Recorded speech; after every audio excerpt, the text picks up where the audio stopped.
I am really excited to give you a rundown of Pilates today. It's truly one of the most efficient and effective ways to work your body that I've ever found, and that's why I absolutely love to teach it. It's totally worth your time. The benefits always outweigh the time and effort that you put in. Plus, you don't have to do 90-minute workouts all the time to get the results you want. Start with one of my 12-minute workout videos. Honestly, that's how effective it is. Okay, let's start with a question that I get asked all the time. What's the difference between Pilates and yoga? Here's the brief answer. The two are very similar in regards to the underlying principles upon which the exercises are built and taught. They're also very similar in regards to the benefits you get from doing them. So, for example, with both, you'll notice more strength, more flexibility, less pain, more clarity, more confidence, better posture, better sleep, weight loss, so on and so forth. However, they can look very different on the mat. In yoga, you'll find yourself doing a lot of standing poses, balancing, stretching, and holding. Pilates is a lot more core work down on the mat. In my opinion, the two complement each other beautifully. Another question I get asked all the time is, why is Pilates core work more effective than doing things like crunches? It's a great question. And what it really boils down to, in my mind, is the emphasis put on proper alignment, stabilization, and control. So, in other words, in Pilates, you're going to be trying to hold and move your body in highly functional ways. That's where the proper alignment comes in. Once proper alignment is intact, then you train your body to hold it, to stabilize it. This idea of stabilization plays a key role in Pilates core exercises. Whatever your arms and legs are doing in any particular Pilates core exercise, your number one goal is always to stabilize your core, to stabilize your torso. And when you're focusing on core stabilization, you're not just eliciting superficial, outermost muscles to help you do that, but you're eliciting your entire abdominal wall to keep that stabilization in place. So, you're really working your body from the inside out. Finally, the third magic ingredient is control. When you're in control of your movement, you're using muscles. When you're out of control, momentum has taken over. Control is all about maximizing the quality of your movement. So quality over quantity and quality over speed. With those three things in place, proper alignment, stabilization, and control, you can rest assured that you are maximizing effectiveness, or in other words, the benefits you'll receive from doing these exercises, and you're maximizing safety. You may be wondering, how will I know if I'm in control or have proper alignment or if I'm stabilizing correctly? That's what I'm here for. I'll give you all the prompts and cues you need throughout my workout videos so you feel confident from day one. I'll also help you understand how to adapt Pilates movements so that they align with what you specifically need. I have categorized workouts with different intensity levels. So everyone from a beginning Pilates student to advanced Pilates student can get what they need. Pilates is really all about respecting where your body is at and then gently pushing your comfort zones from there. It's extremely important that you give yourself permission to make your workout be whatever you need it to be on any given day. And that starts with giving yourself permission to take a break at any point. I'm going to let you in on some simple secrets for tailoring your Pilates practice to your specific fitness level. But before we get to that, let's talk about alignment and breathing. So now we get to the fun stuff where we actually get to go down on the mat and start moving. Before we do that, though, I just want to address your mat position. Typically, when you're doing exercises down on the mat like we do in Pilates primarily, it works best to have your mat parallel with your screen or parallel with me. That way, instead of trying to look up and over your body to see me, you can just turn your head to the side. On the other hand, when you're doing poses that you might do more in yoga, like standing poses, oftentimes it works best to have your mat perpendicular to me. But since we're going to be down on the mat, make sure it's parallel. Once you've got that squared away, then bend your knees. You always want to bend your knees when you're getting down onto your back because it helps protect your back. Knees are bent. Bring your shoulder to the ground and then roll over. Plant your feet on the ground with your knees bent and bring your hands by your hips. This is called classical Pilates position. And we're going to begin here by addressing some alignment things throughout your body, and then we're going to get into breathing. After we do that, then I'm going to actually warm you up with some core exercises. So with that being said, let's begin with our shoulders. Hands are by your hips, like I said.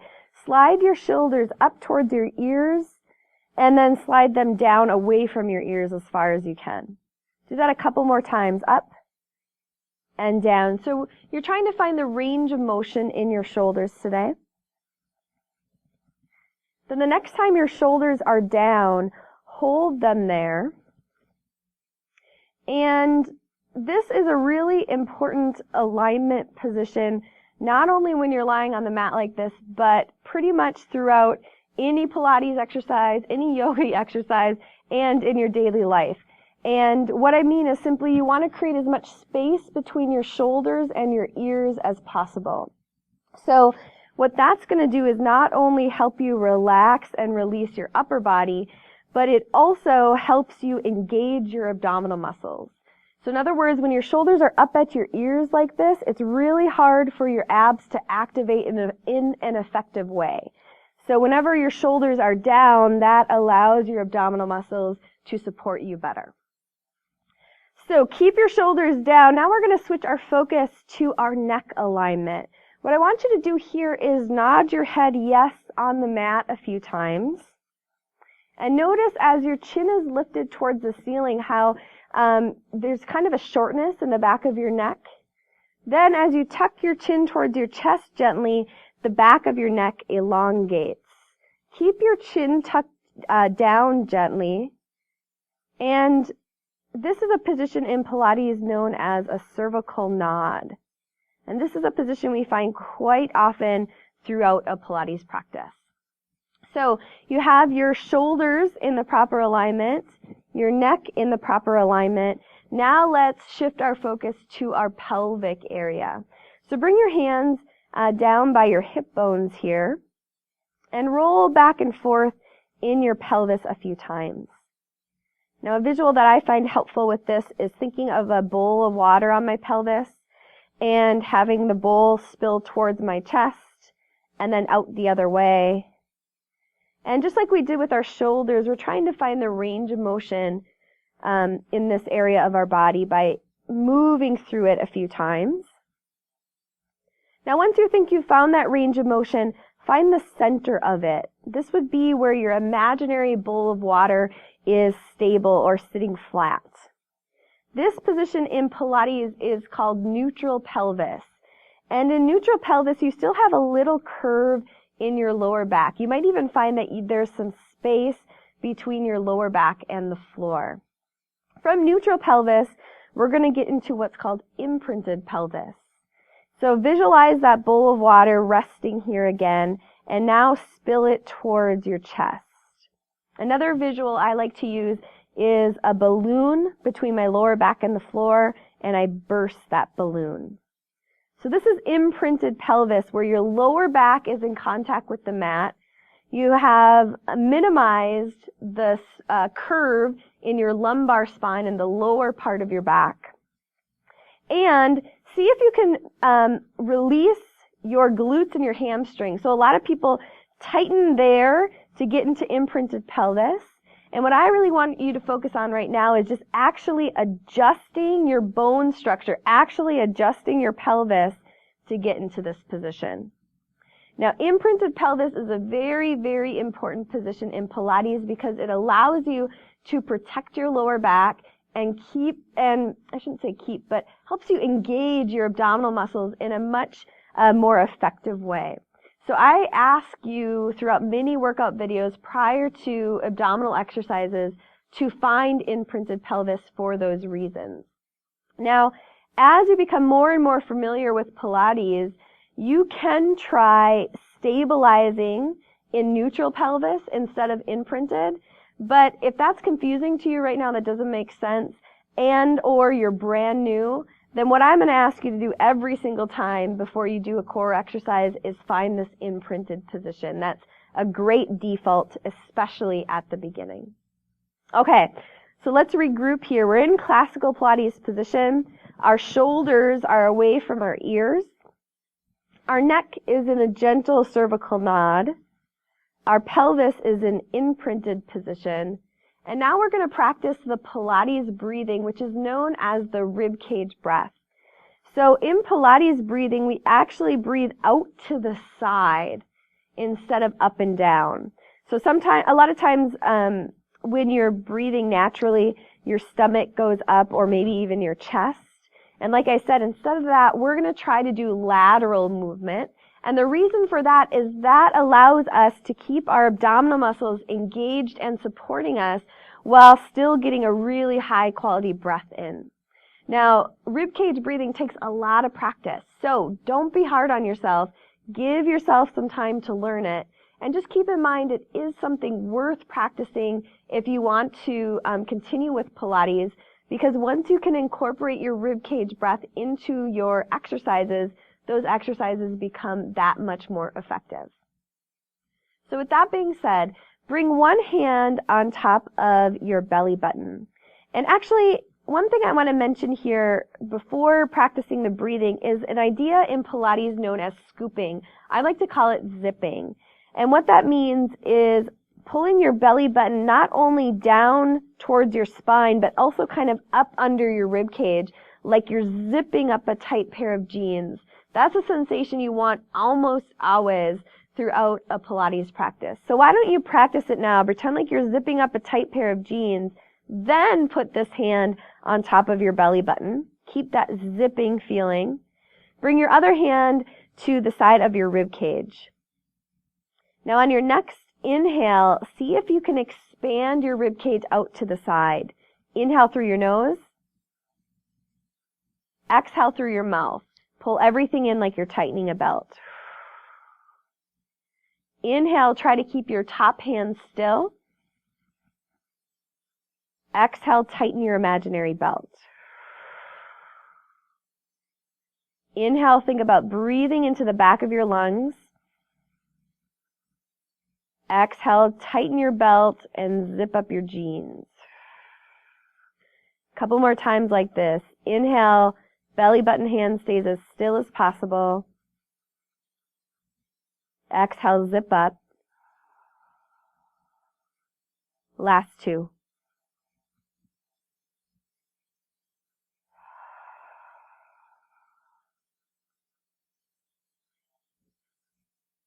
Very nice. So once again, as you probably felt if you're new to that, it is something that takes practice.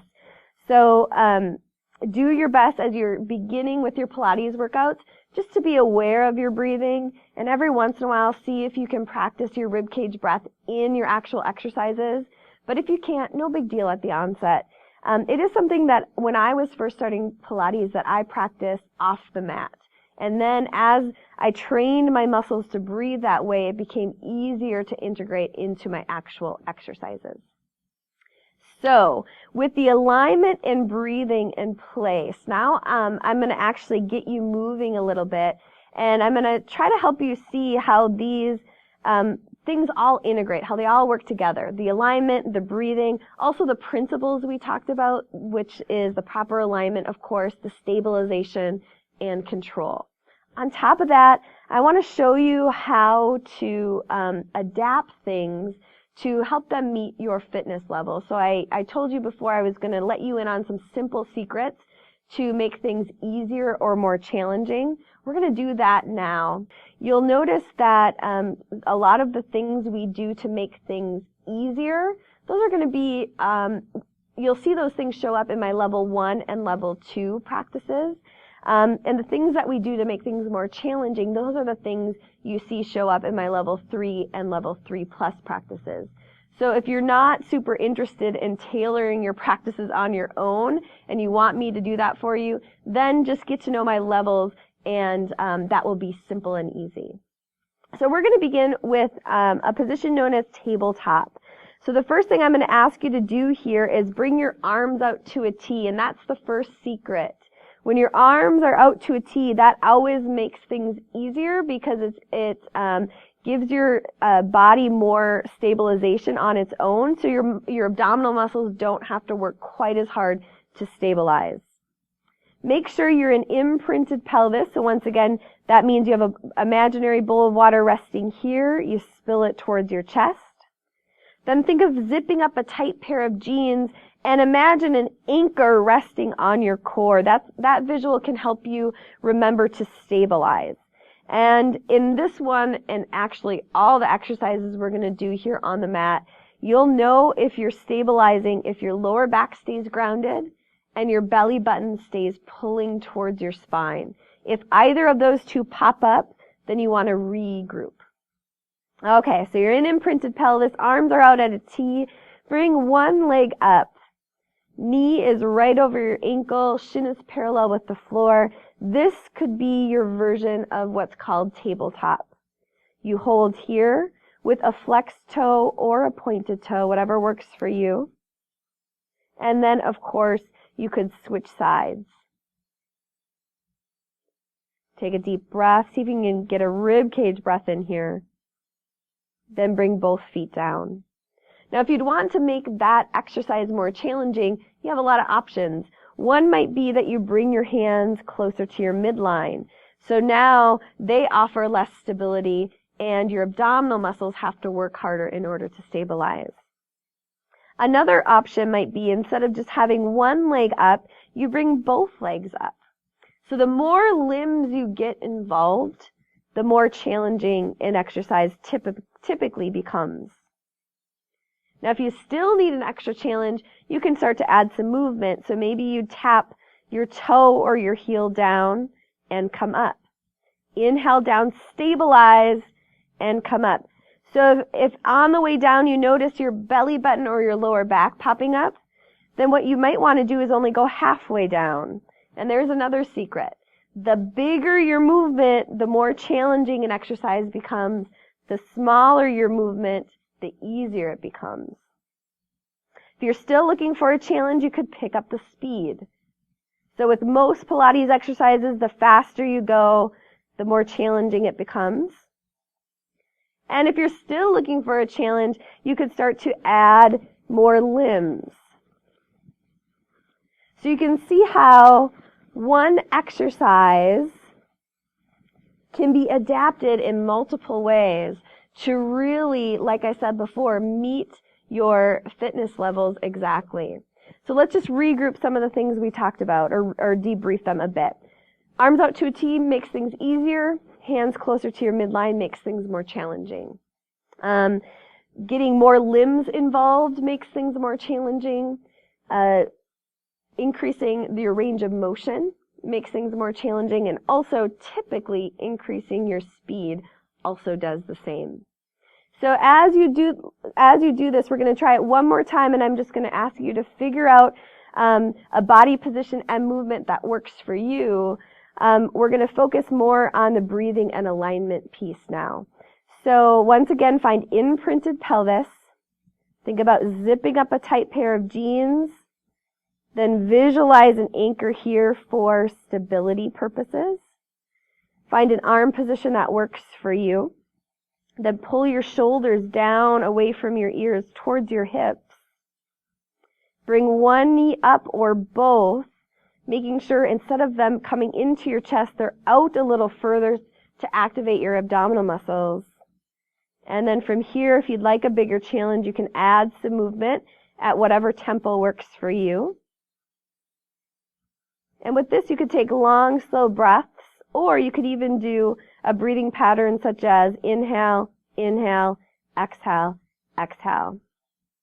So whatever you're doing here, see if you can continue for 3, 2, And then to take a break, you can either pull your knees into your chest, which helps release your lower back.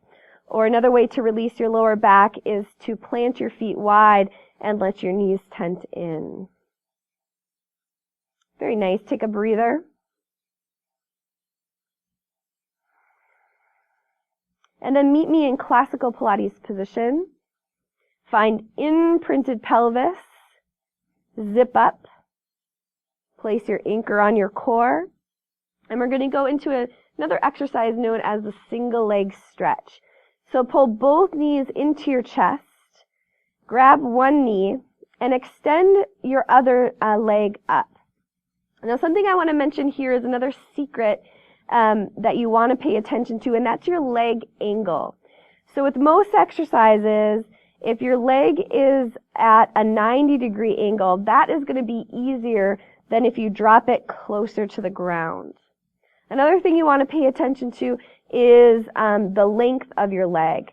So with Pilates, we're always trying to either lengthen through our toe if our foot is pointed, or our heel if our foot is flexed. However, you might need a little knee bend. Maybe this is the most you can lengthen at this point, and that's okay. That's where I started. One day, someday, it might look something more like this, but regardless of what your leg actually looks like, what you should be thinking is just lengthening. So once again, decide what angle you want your leg. And then from here, with the single leg stretch, we're going to pulse our knee twice, belly button to your spine, and then switch. Inhale, inhale, exhale, switch. Lower back is grounded, belly button to your spine.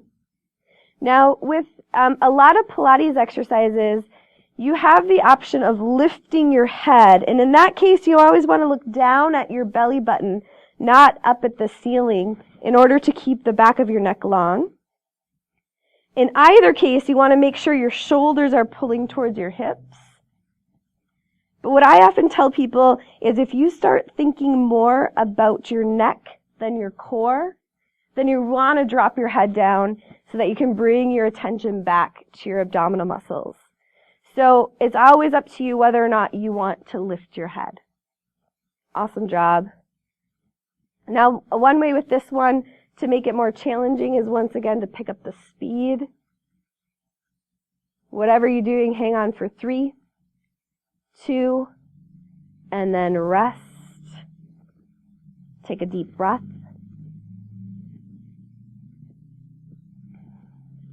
So you can see how a lot of these principles stay consistent. Not only the principles such as stabilization and control, but also the principles that make exercises more or less challenging.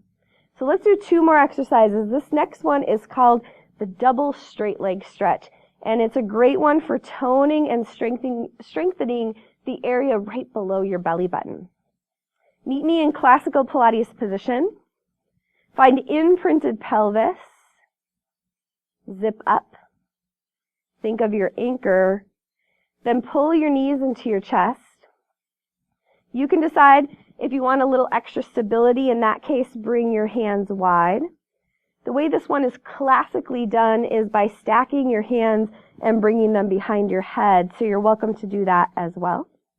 Now with this one, we're going to extend our legs eventually in what's called the Pilates Stance. What the Pilates Stance is bringing your heels together and turning your toes out. That position engages your inner thighs. And whenever your inner thighs are engaged, that helps you engage your abdominal muscles. Excuse me.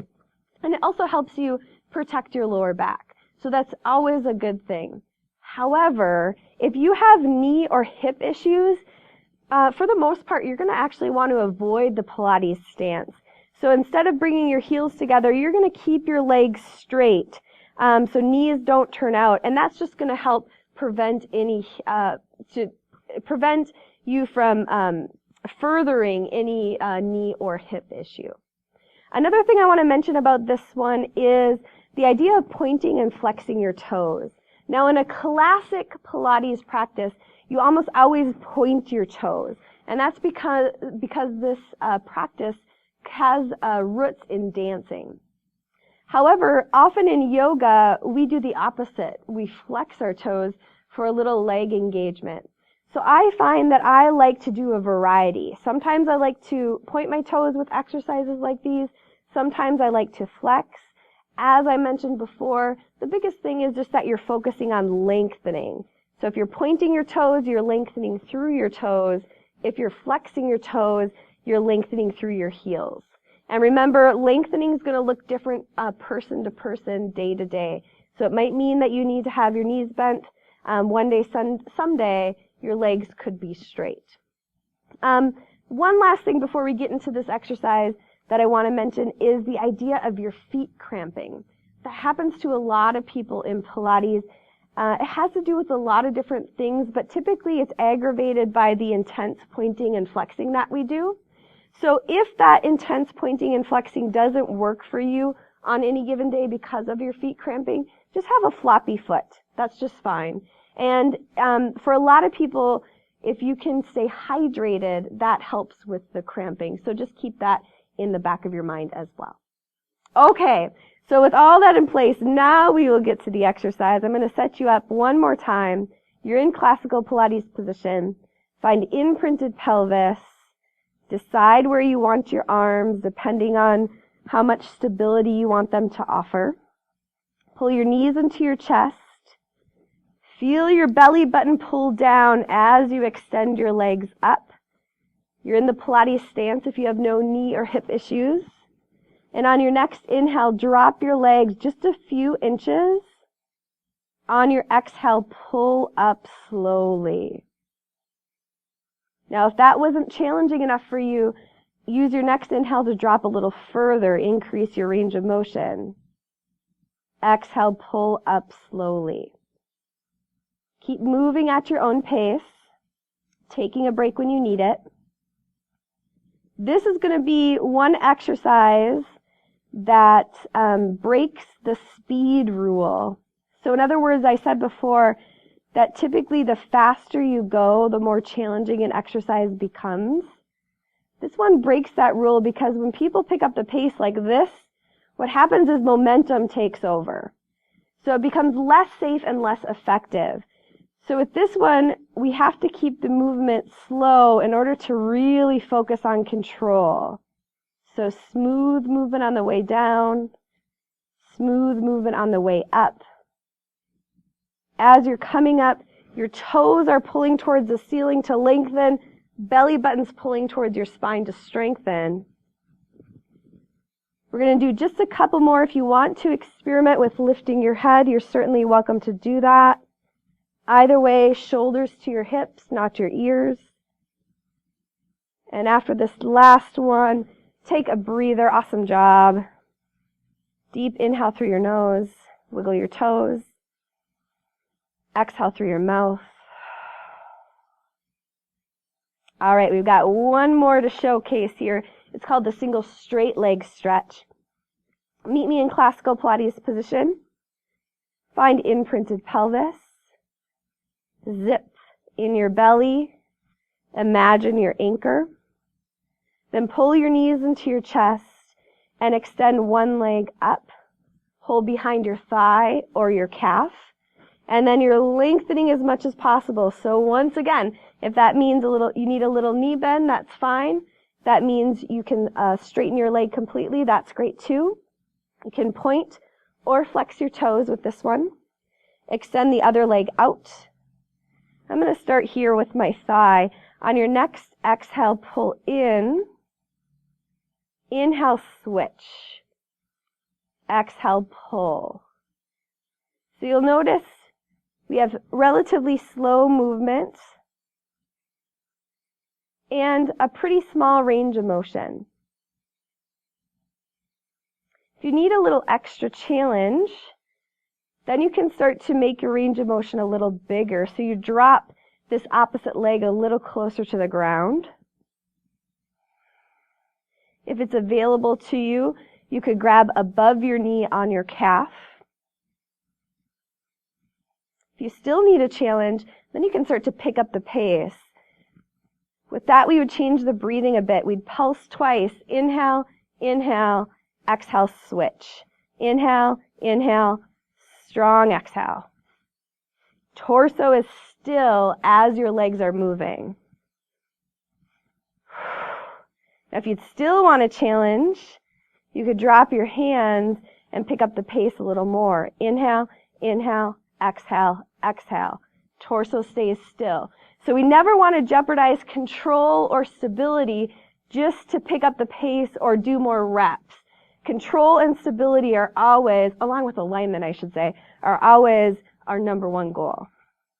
Now if you'd still want to make things more challenging, you could add your arms, because remember, the more limbs we get involved, the more challenging an exercise becomes. So in that case, you could do something like this. Whatever you're doing, see if you can hang on for 3, 2, and then rest. Awesome job. Plant your feet if they aren't already. Let your knees tent in for a moment. Take a big inhale through your nose. Exhale through your mouth. Then from this position, roll to your side. Make sure your knees are bent to protect your lower back. Gently push yourself up to a seated position. Really great job. Thank you so much for joining me for that little 101 practice. If you have any questions, please don't hesitate to reach out. And if you're looking for more actual workout videos of all different levels, I really encourage you to check out my digital studio. Thanks so much for tuning in. If you found this content helpful, please consider liking this video and subscribing to my channel. Also, if you're wondering how to become healthier, I've created a free masterclass for you that is truly your ultimate wellness guide. It's called Fit and Fabulous for Life: 7 Secrets that'll help you find your healthy living sweet spot. If you're intrigued, you should see a link to it on your screen now. You'll also find a link to it in the description box of this video. Thanks again for tuning into this video, and I hope you'll consider checking out my free Fit and Fab Masterclass.